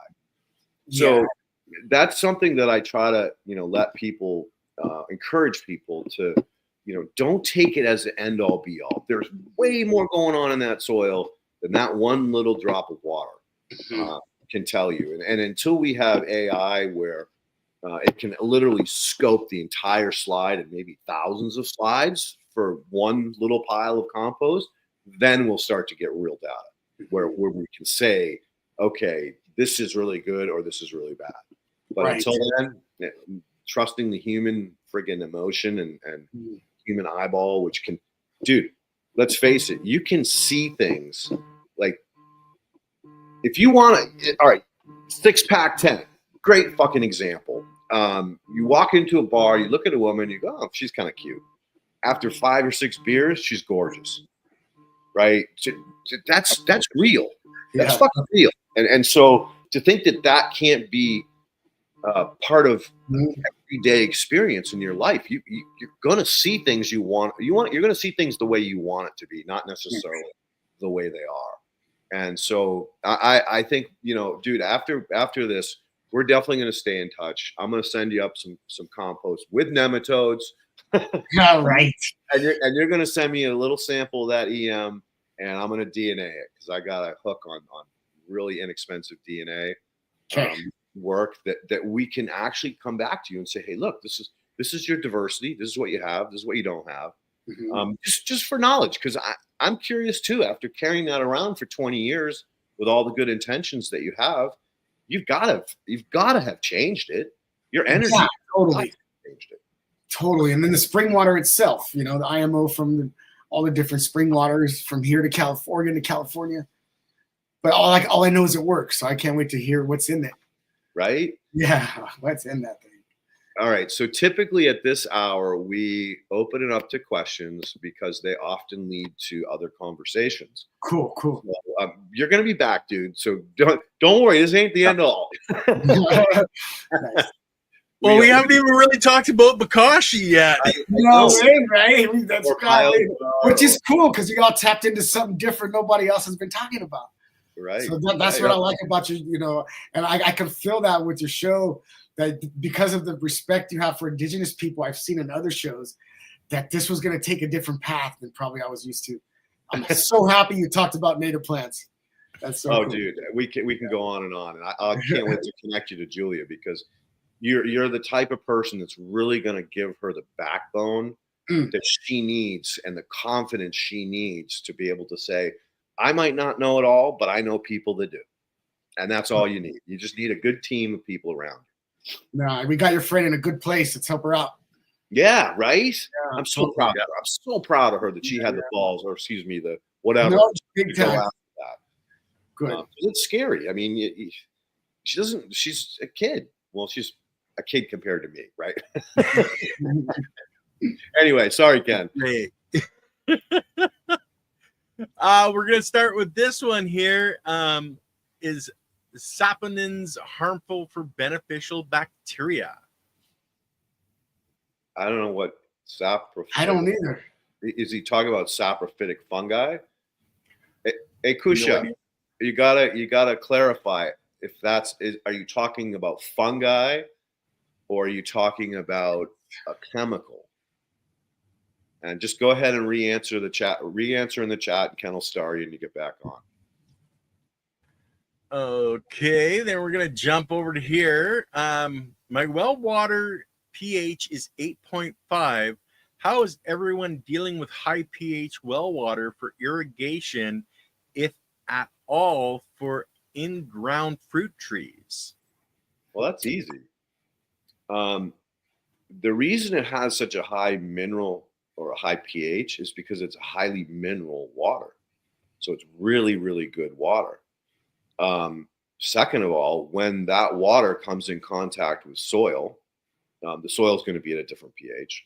But more importantly, the bacteria and the biology in the rhizosphere can raise or lower pH radically based on what it wants to harvest. So the plant's driving the car, man. Plant wants, a mineral that's only available in an acid soil. Well, it'll leak out enough exudates to bloom one specific species or a community of bacteria that will allow them to mine that soil because they're in a pH that's suitable for them to grow in. So again, think of the tree or the plant as the driver, and think of the soil as the car. And all you're doing is adding a little gas, bro. Now, the saponins are used as a surfactant. Okay. So bottom line is surfactants spread water. So it's actually a beneficial thing for biology. I've tried soap nuts. Now the synthetic ones, if that's a synthetic version, then yes, it is going to harm. But I've used soap nuts. I've used yucca. I've used probably 3 or 4 different other manufactured from nature surfactants and had no issue whatsoever with bacteria. But if saccharin is a chemically derived product, then I would stay away from it. I'd look at the natural surfactants if you need them. For the farm, for dropping the pH, over at the farm, we had high pH water. We sent molasses down with that water through an injector, and that seemed like that helped real good.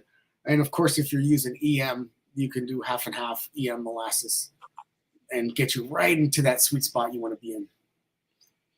Cool. And same thing, I've only used the yucca, and that's good for bacteria. Anything synthetic will probably harm most beneficial from that bacteria. Mm-hmm.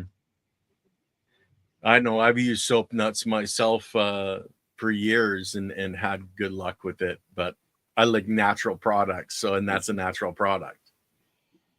Agreed. So what microbes in smoke? Oh God, I've been trying to get this woman.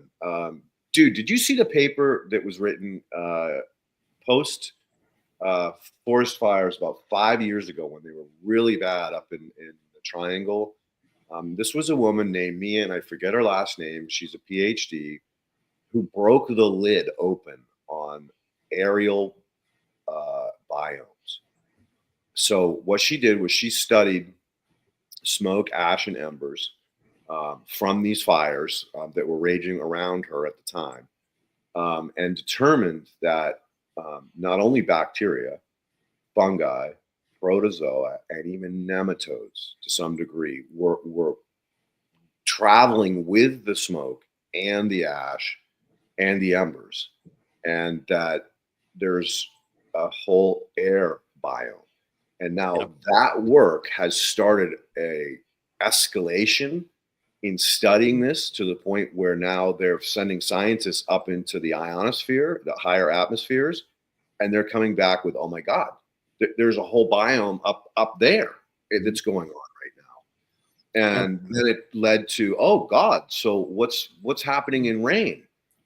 Another biome. So the world, the whole globe, both internally, because we've drilled down miles and found archaea. We've gone to the bottom of the oceans and found in the trenches bacteria, biology, oxygen producing biology in the fucking trenches. And now we know that it goes all the way up into the upper outer atmosphere. So, to think that we aren't all connected and that we aren't all a giant petri dish, then you're crazy. And so I've been bugging her or Craig to get her my contact information. She had a lot going on. She just opened a new lab. And so she just probably hasn't a lot of time, but I'm going to get her on here. We're going to go down that fucking rabbit hole deep. Pyroaerobiology. Pyroaerobiology is the field that you want to look at if you want to learn more about microbes and smoke. Yep. They've tracked the big fires in Australia. They went all around the world. This is another way microbes travel. Yeah, just like the sand. Mm-hmm. Purple non-sulfur bacteria would be very happy in a fire. It lives in a volcano. It will have no problem catching wind, taking flight. Right. And this little particular microbe can even start fires. They've been known to join hands and cause electron charges, which send down lightning. So they make their fires where they want them to take flight where they need to go. It's really a strange world, but these little energetic microbes can do quite a bit, and surviving fire is just one of them. And there's also now pyronic organic matter. So organic matter is soil organic matter. That's the pool of all of the organic matter in the soil. So that's called SOM. Then you start into the compost world and you say, okay, we got GOM, ground organic matter. So that's tree chipper, shredder, anything that grinds the stuff up. Nature does that naturally in, like in the spring floods, where it smashes all this shit up, breaks it up into little pieces, and then creates these float sand piles. Same thing, GOM. Then it moves as it starts to break down into POM, particulate organic matter. And then from there, it can go to BOM, biological organic matter, which is soil food web. That's a specialty area. And then from there, it can go to DOM, dissolved organic matter. But at the end of the day, it ends up as MOM, mineral associated organic matter. MOM is the most powerful fertility in the soil, and it's the hardest to form. As a matter of fact, the only real great way to create MOM in soil quickly is through dissolved organic matter. Compost extracts, compost teas, exudates, or when a rain comes over, say a duff layer on a forest, and it rains heavy and it washes a little bit of that humic acid down into the soil profile, that's another form of DOM. But yes, they've come out with another version of organic matter that happens somewhere between GOM and POM, because the POM is what's burning, and that's the pyroclastic organic matter. And it's like biochar. It's incredibly powerful. It's a fertilizer. It's potash, for God's sake. So, you know, that's why back in the day, dude, when the indigenous did their friggin' prescribed burns, not only did they keep the forest healthy, but they fertilized it again, right? They didn't let one species get out of control or didn't let it overgrow to the point that it could cause a catastrophic fire. So, yeah, like I said, we're just blowing the fucking lid off all of this stuff and it's all been post-COVID, dude. Like the best papers I've seen have come out in 20, 21, 22, 23 that are really just blowing the lids off a lot of the stuff that has been dogma jammed down our throats. So again, very exciting times. And we got to get the Muncher crew back on, because I want to hear from Mo what's going on too. Because you guys are doing amazing work, and I need to get that stuff up in Canada, because there's some groups up here. They're reintroducing the riparian forestry around waterways, etc. There's another group that's doing organics and regenerative on a whole bunch of different farms in Canada. I'm trying to get that lady on as well. But anyway, sorry, I went sidetracked. We'll get back on the questions here. What are the benefits of bokashi compost over regular garden compost? Going down the fermentation pathway with bokashi compost is different than going down a thermophilic breakdown with traditional compost.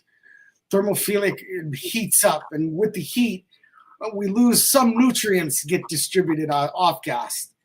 Through fermentation, we lock up everything and take it in a closed fermentation setting, which maintains all of the nutrients from the compost, but it also prepares it faster.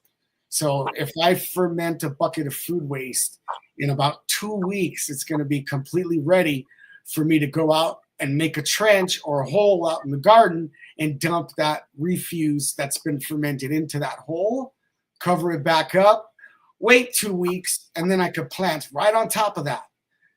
That's going to have all my nutrients. So when you're talking about creating food systems really quick, 4 to 6 weeks for planting sounds pretty damn good than waiting 2, 3, 6 months, a year. So they're both great. They're both excellent. They both create, great soils. But the situations I've been in, especially with school gardens where there's no money, or disenfranchised communities where we have no money, we have food waste.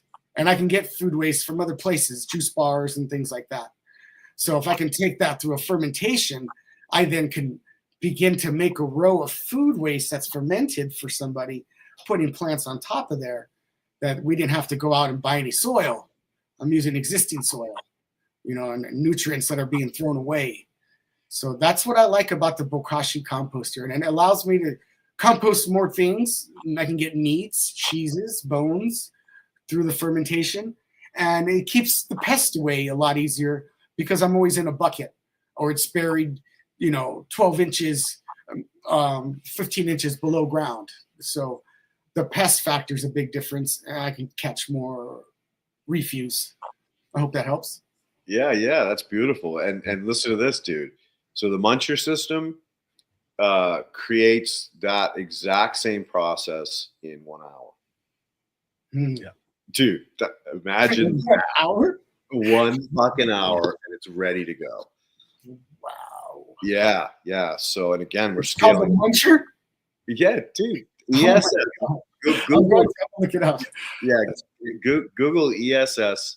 Okay. I think it's .com or themuncher.com, and you'll find it. Wow. Yeah, and so, I mean, to answer your question too, Ken, is that what we're learning at this particular facility at this particular time, where we're not using any food waste. We're using gum, we're using horse manure mixed with shavings and hay, and we're using some lemons.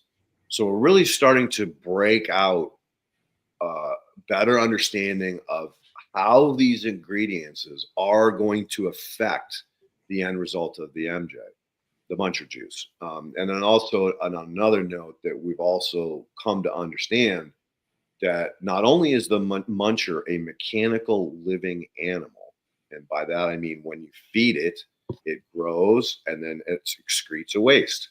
And that waste itself is a living organism that over the course of 2 years is going to shift to an anoxic bacteria like non-purple sulfur or purple sulfur bacteria. So we can create the environment for whatever you want to do based on a combination of inputs and a combination of time. It's going to take us a while to unlock this whole fucking mystery, my friend. Cool. But yeah, well, it's amazing. We'll get them on. Yeah, we'll get them on soon. I mean, right now is a little rough as we're going through Agriment 2.0, and then right after that we got Agriment 3.0, and then they're off to taking the muncher down to Texas to 3 different cities, and then it's coming back up to Agriment in February. But after that, things should calm down enough, or they're going to go ballistic, one or the other. But we'll get them on. Cool. Well, I'd like to see him come up into Canada or send some of our politicians down there for a demonstration, because it's something that is the next level of understanding. And like an hour to make a biologically active fertilizer is absolutely unbelievable. I know. Well, listen, just the way to do it is connect me to these people so that I can give them or get them in touch with ESS and have like Craig do a presentation. I mean, we've got an amazing amount of data that we've accumulated over the last 2 years that really highlights the fact that this is not bullshit. This is not a lie. We got anti-data, which is a new quote that I got from Wolf Siegel, which means anecdotal data, as well as we've got some hard data too. So it's not a leap. It's not bullshit. It actually works. You can come down and see the machine. It's physically in Southern California in Oxnard till probably January, and then it'll be in Texas and then back here in February. So just let them know, man. Just have them reach out. Well, that's the fun of getting involved in the government agencies like you guys have done is, you can start introducing these people to methodologies that are, not new necessarily, but work so well with our environment. Mm-hmm. I'm into that. And remember the lady Christine from 301 Organics? She was on this podcast about a few months back.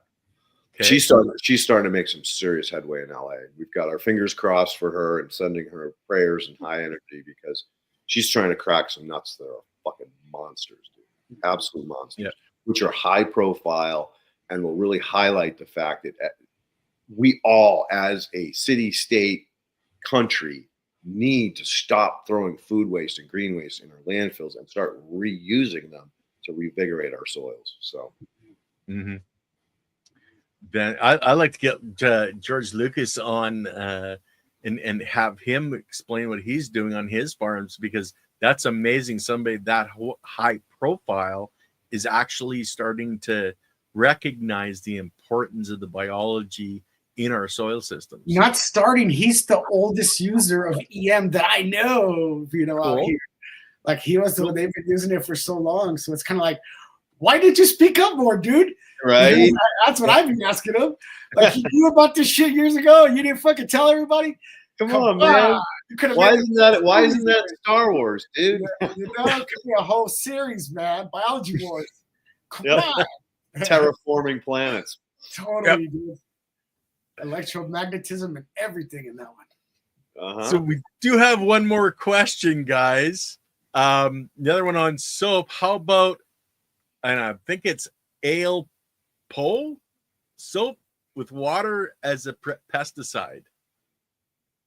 Well, we know soap is a good pesticide, just because it's sticky properties. Mhm.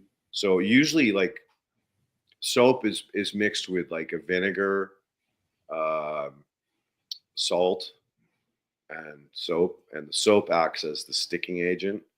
Mhm. The salt acts as a desiccant, so it sucks the life out of things, and the vinegar, I think, in combination helps to act like a surfactant, so it spreads out.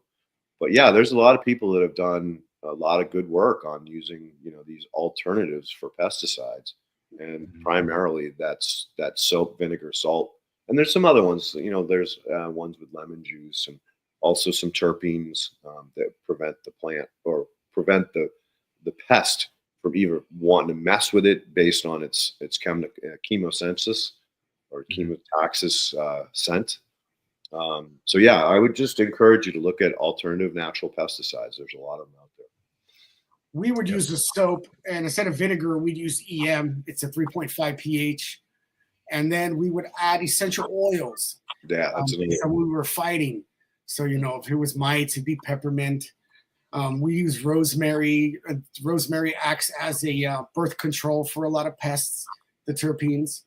So, it depends what we're doing, but we drop in bits of essential oil. Then Dr. Bronner's came out with his shit. You could just pretty much, because it already got all the peppermint in it. But nice. yeah. Essential oils with that soap and EM works good. So what is your plan for your greenhouse for this winter? Are you going to go full bore? No, we got all mushrooms in there right now. So because we can stay warmer, we can keep the mushrooms fruiting. A section of it's going to be used to create compost, and then native plants. We're going to be doing a lot of native plant things this winter to get ready for the season. Cool. And what's different about us with native plants, we're going to do with our, you see native plants with their normal name and their fancy Latin name, but we're going to tag ours with an indigenous name too, because the indigenous called those plants something, sometimes many different names depending on the age of growth it was in. But it just cracks me up how, like, we don't reuse the language at all for the people who once lived where we're at, who had the closest relationship you can ever think to with these plants. These plants were the way we use microscopes, or they're kind of their microscope to know what's going on in the soil. Yeah. Because those plants would be growing in certain spots that we knew was going to be healthy. So, being able to call the plants by their original names, that's what we want to excite more people about too, because these native plants, no one's calling them their native names. We're calling them their fancy names. And it's like, let's change this up a bit. Let's bring it back around. Somebody tended to these plants a long time. Let's bring it back around. I bet you that when the native tongue is used to tell the plant, or to identify the plant in front of the plant, I bet there's going to be an energy transfer there. Sound. Right? Yeah. Right? Think about when you hear drum. Yep. Think about when you hear certain words of truth, how they resonate with you. Some things can only be spoken in a certain language. And sound, we're realizing, is almost like light. It is. The way it affects your cells, and the effect that it has on your mitochondrial even. So that's energy, why energy, frequency, vibration, like Nikola Tesla said. All tied together. Yep. I definitely encourage you guys. There's a Tim, I can't think of his name. He was at Camp Compost. He's kind of going around the podcast now. He's the only Tim in quantum biology, but he has a really unique scientific way to simplify things like light that then will start to pave way for things like sound. And we'll start to understand that both of these elements together is what truly creates healing within our own bodies, let alone the bodies of the plants in the water. And we had Tim on last week. I was going to say, we did? last week. Cool. I'm going to have to play that one then. Right on, dude. You guys are you're in the realm, dude. You're in the quantum realm. I can tell. You're doing that. That boy, he blew my mind, man. Oh, dude, we just we just fucking scratched the surface.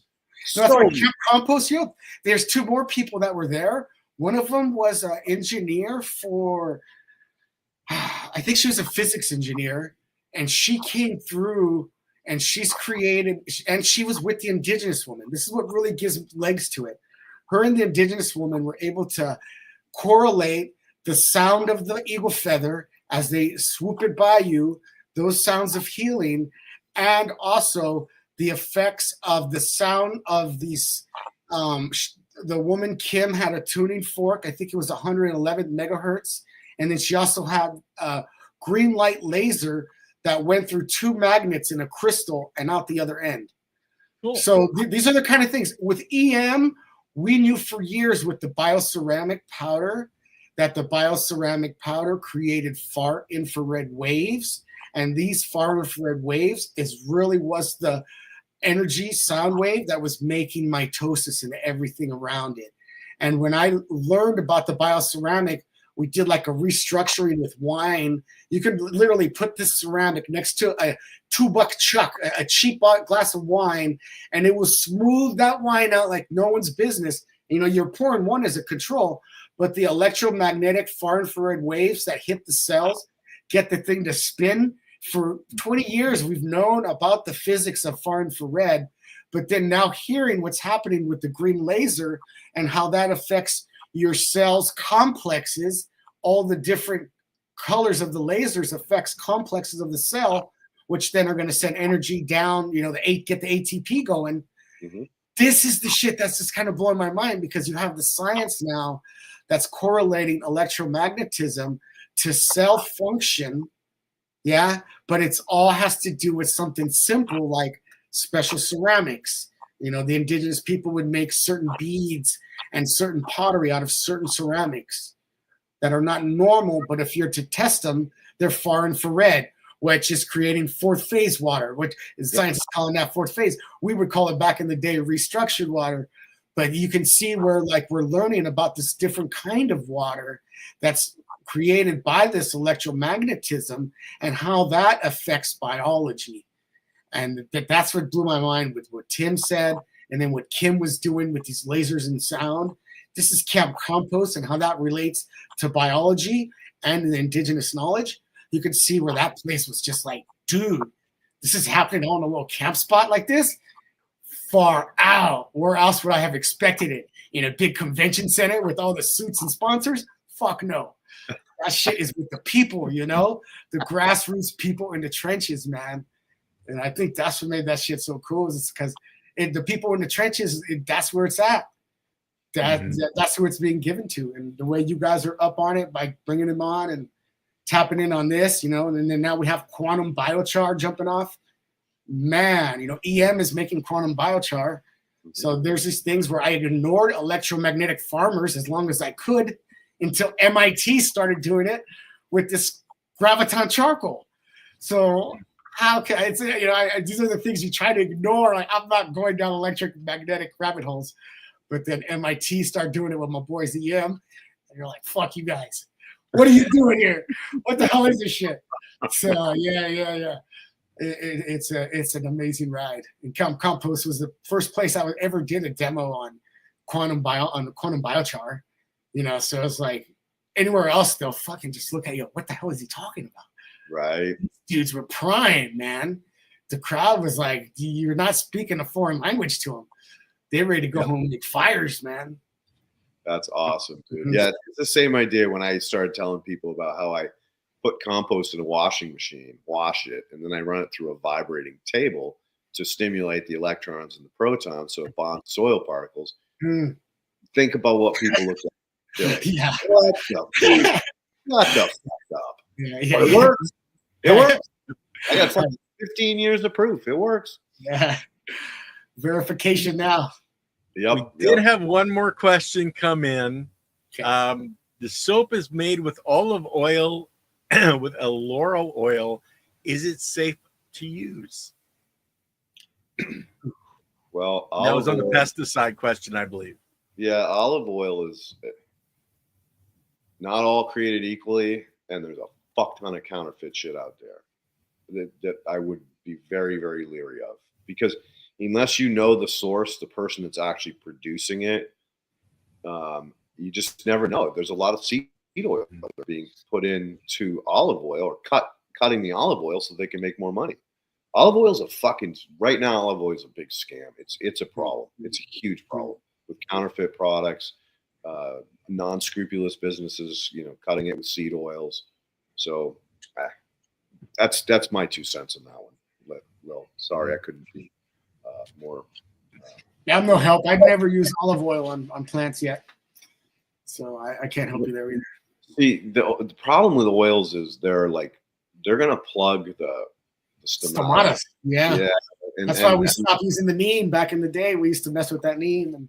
Right, and it also, as it dries, it creates a sticky surface that soil particulate can stick to. And now you're coating your leaves with something that prevents them from getting direct sunlight. So again, olive oil is scary on its own, but then you add those other factors in, it could be very detrimental to a plant. Yep. Well, we're over the 2 hours, guys, so we're gonna cut it off here. Did it. Good job. Stick around, brother. Once we get off, we'll yak some more. But for everybody else, don't forget Wednesday, Andy and I are back on again, and then on next Monday we have Wolf Siegel on, the lighting expert. That is going to be an amazing, enlightening conversation. No pun intended. No, total pun intended. All right, guys, we'll see you on Wednesday. Thanks for listening.